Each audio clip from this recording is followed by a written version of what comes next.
Good morning. Thank you for joining me for another quick devotional here in the book of 1 Peter. Today we're going to be in chapters 13 through 17. Who is going to harm you if you are eager to do good? But even if you should suffer for what is right, you are blessed.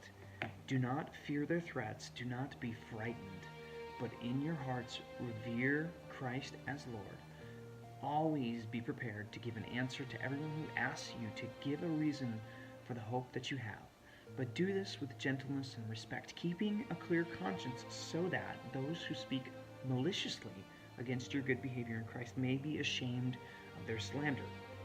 For it is better, if it is God's will, to suffer for doing good than for doing evil.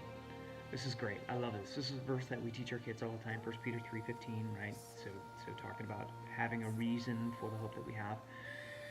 Let me just say this. As a Christian, you are not told to check your intelligence at the door, okay?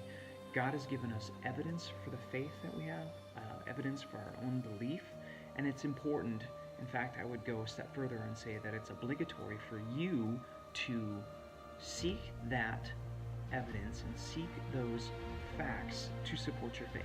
In fact, the verse that's used here, the word that's used here in 1 Peter 3:15, for reason means it's a legal reason. Like, it has to be something that can stand up in court. It can't be something that is just flimsy. It can't be something that's based on a feeling.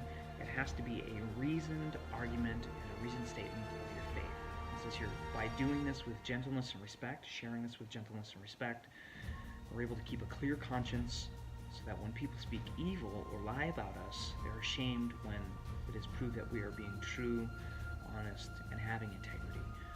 So my challenge for you today would be to go out and find three evidences for the Christian faith, and use those evidences today in a conversation you would have as you were evangelizing and sharing.